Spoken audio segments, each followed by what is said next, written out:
Assalom qizlarjonlar. Xo'p, bugun yoqali koketkamizni modellashtirib ko'rsatib beraman. Xo'p, mana shu holatda demak biz birinchi yuqori vetichkamizni yopib olishimiz kerak. Xo'p, andozani qizlar mana bu tomonini kesmay turamiz. Sababi bu yoqqa ishlashimiz kerak. Hozir shu sababdan men ham kesib olmadim buni. Xo'p, birinchi qiladigan ishimiz bizga vetichkani yopib olamiz.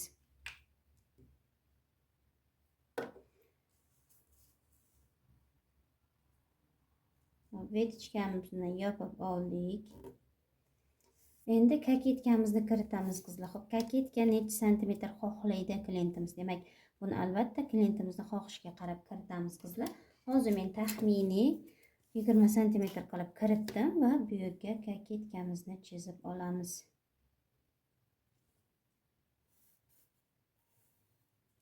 Chizib oldim qizlar. Bizda koketka qismimiz tayyor. Endi koketkadan bu tomonga qizlar chiqamiz 3 santimetr. Bir-birini ustiga chiqib turishi uchun qizlar bu koketkamiz. 3 santimetrdan chiqqan holatda to'g'ri liniya chizib olamiz qizlar. Hop, shu yerda alohida qilib hozir bitta koketkasini kesib olaman qizlar.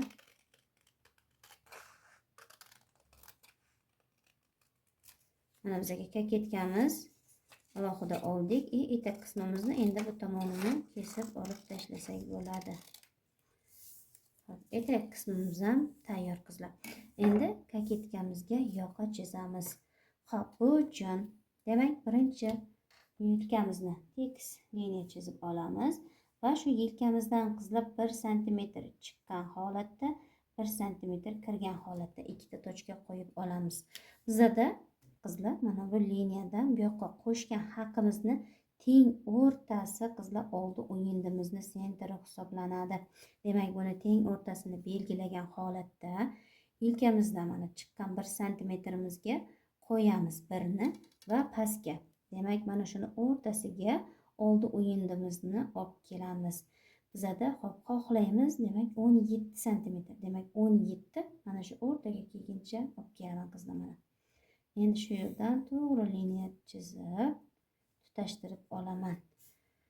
Xo'p, bu liniyamizni ozgina yuqoriroqqa chizamiz. Endi yoqamizni yuqori qismini chizish uchun qizlar, demak bizda orqa o'yindi mana shu holatda qizlar. Demak, orqa o'yindini o'lchaymiz. Mana shu o'yindimiz necha ekan? Hozir taxminiy 8 qo'yib olaman. Demak, kirgan 1 santimetrimdan qizlar 8 ni qo'yaman mana bu chizig'imizga urilguncha. Demak, mana shu holatda mana 8 ni qo'yib oldim va bu yerdan radius tushiraman. Radius tushirib oldim. Tushirgan radiusimiz qizlar 3 santimetr bo'lishi kerak.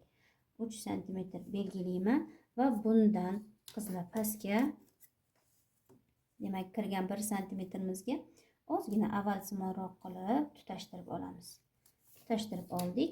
Endi yuqoriga qizlar mana shu chizig'imizga 90 gradusga qilgan holatda yuqoriga chizib olamiz. Hop, chizib oldik. Endi stokalarimizni qo'yishimiz kerak. Hop, bu yerga ozgina qog'oz qo'shib oldim qizlar. Sal kamroq ekan. Hop, demak stoka uchun qizlar 2,5 santimetr belgilayman. 2,5 santimetrni endi bizda mana bu to'g'ri chiqqan liniyamiz qizlar. Ana shunga olib kelib tutashtiramiz mana. Bu bizga stokamizni qaytish chizig'i qizlar. Endi bundan keyin yoqamizni qaytish chizig'ini belgilashimiz kerak. Yoqamizni qaytib turishi qizlar. Demak, 3,5 santimetr qilib olaman. 3,5 santimetr qilib. Bu albatta xohishga bog'liq qizlar. Yoqamizni bemalol kattartirib, kichiklartirib olsak ham bo'ladi. Xo'p, keyingi qiladigan ishimiz, demak, oldi o'yindi va bu yerdan chiqargan latsekan chizig'imiz kesishib o'tgan joyidan pastga, demak, tushiraman shu yerdan 1,5 santimetrni. Va shunga 90 gradusga qilgan holatda mana shu liniyamga 90 gradus qilib qo'yib olamanda ikki tomonga chizaman. Bu bizga yoqani yotgan tomoni qizlar. Mana shu tomondan belgilab olishimiz mumkin. Bizga qanchalik katta yoqa kerak. Aytaylik, bizga mana shu yergacha kerak bo'lsa, shu yergacha qilib uzunligini o'lchab olishimiz mumkin yoki kaltaroq qilib. Xo'p, men hozir mana shu yergacha qilib olmoqchiman yoqani va buni o'lchayman. Hop, bizada 5,5 santimetr va bu tomonga ham xuddi o'sha 5,5 santimetrni qo'ygan holatda, demak, yoqamizni pastga chizib olamiz. Chizib oldik qizlar. Bu tomonni chizish shart emas. Hop, keyingi qiladigan ishimiz, demak, mana bu kesishib o'tgan joy bilan tutashtirib qo'yishimiz kerak. Hop, tutashtiramiz. Mana shu yerda ozroq o'tkazamiz qizlar bu tomonga. Va mana shu latsekan chizig'imizdan 2-3 santimetr uzoqroqda qizlar. Chunki yoqamiz qayrilgan vaqtda ichidagi tikishi ko'rinmasligi kerak. 2-3 santimetr buyoqroqqa keltirib, yoqamizni yuqorisi bilan tutashtirib olamiz. Bu bizada yoqani alohida kesilib olinadigan joyi qizlar. Endi yoqamizni burchaklarini qo'yamiz. Demak, 3 santimetr yoqamizni qo'ydim. Orasi qizlar 2,5 santimetr, 3 santimetr bo'ladi. Bu ham 3 dan kattasi juda katta ham bo'lib ketadi. Va bu tomonga ham 3 santimetr qilib qo'yaman. Hop, bu yoqamiz ham katta kichikligi albatta xohishga bog'liq qizlar. Qo'yib oldim. Keyingi qiladigan ishimiz, demak, yoqamizni yuqori qismini tutashtirishimiz kerak olib kelib. Mana sal to'g'ri chizib kelaman-da, bu yog'iga kelganda qizlar ozgina avvalsimon bo'lib tutashib ketadi. Mana shu holatda.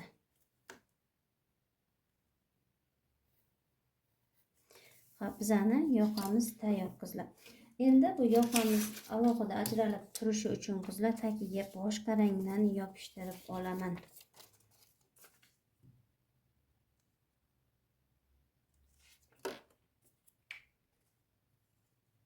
Hop, yopishtirib oldim va buni kesib olaman.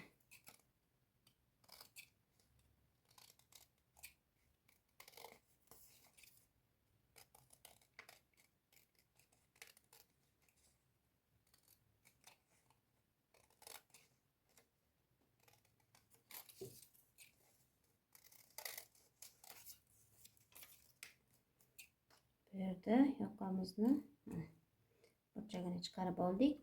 Hop, bo'ldi qizlar bizada. Keyingi qiladigan ishimiz, mana bu joyini ham kesib olishimiz kerak edi. Yoqamiz mana shu yerdan kesib olinadi. Yuqori qismi alohida qizlar. Buni hozir kesib olmayman, shunchaki chiziq yordamida chizib ko'rsataman. Demak, mana shu yerdan kesib olinadi. Bizada yuqori alohida yoqa hosil bo'ladi qizlar. Xo'p, endi buni qayirib olishim mumkin. Demak, mana bu yerga belgilagan 2,5 stoykasi uchun buni qayirib olamanda, pastini to'g'ri liniya tushganimiz bo'ylab qayirib olaman qizlar. Demak, mana shu holatda mana bizani yoqamiz tayyor qizlar. Yoqamizni endi yopishtirib olamiz va etak qismimizni ham yopishtiramiz. Xo'p, birinchi etak qismimizni yopishtirib olaylik qizlar. Demak, etagimiz xohishga bog'liq. Xuddi shu holatda qoldirib trapetsiya qilib olsak ham bo'ladi yoki matoni burchagiga joylashtirib burchak holatda bitsak ham bo'ladi qizlar. Yoki bo'lmasa, mana bu yerdan ochgan holatda buni ham bu yoqqa to'g'ri qo'yib qizlar zibokali holatda qilib bichsak ham bo'ladi. Xo'p, bu bizaga etak qismimiz va bu kaketka qizlar. Kaketkani mana bu bizada o'rta liniya. Mana shu o'rta liniyani demak bu yerga to'g'rilab yopishtirib olaman.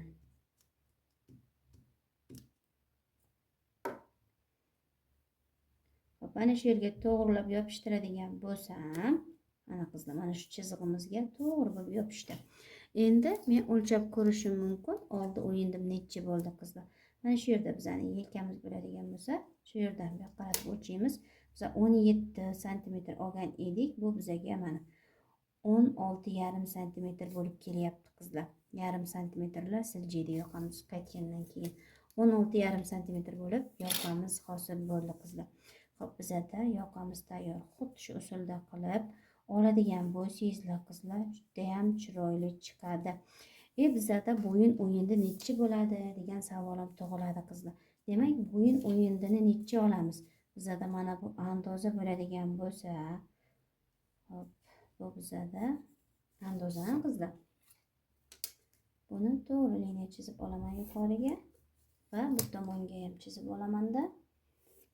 Xo'p, endi bu bizaga andoza va bizani klientimizni ko'krak aylanasi aytaylik 100 deyaylik. Bizada oldi o'yindini topishimiz uchun razmerimiz kerak. Ko'krak aylanani teng yarmi bizada razmer hisoblanadi qizlar. Demak 50 razmer. 50 ni bo'lamiz 10 ga qizlar. Va bizada bo'ladi 5 sm. 5 ga qo'shamiz 2 ni. 7 sm bo'ladi qizlar. Endi biza oldi o'yindini necha olishimiz kerak? 7 dan qizlar minus qilamiz 0,5 ni. 7 dan 0,5 ketsa, demak yoqamiz, oldi o'yindimiz qizlar uzr 6,5 bo'lish kerak bizada. Mana shu joy 6,5 bo'lish kerak. Bizada diagonaliga o'lchash ham bor qizlar. Hozir buni taxminiy qilib o'lchamay, mana shu holatda bo'ladigan bo'lsa, bu endi andozadan kelib chiqadi qizlar. Bizning andozamizda ana bunday joyi bor. Ana shunga burchagiga kelib urilishi kerak. Yon tomondan olib kelamiz. Ana shunday bunga kelib urilishi kerak. Diagonaliga qizlar, demak 7 bo'lyapti bu yerda. Endi 8 bo'lish kerak. Diagonaliga 8 bo'ladi. Chuqurligiga esa 2 plus qilinadi. Demak, bu yerga yozib qo'yishimiz mumkin. Plus 2 plus 1 minus 0,5 qilib. Bu yog'iga esa 9 sm bo'ladi qizlar. Mana shu holatda demak bizani standart asos andozamizni o'yindilari qo'yiladi qizlar. Xo'p, mana shundan foydalanib, demak o'yindilarni qo'yib, yoqalarni chiqarib olsangizlar bo'ladi.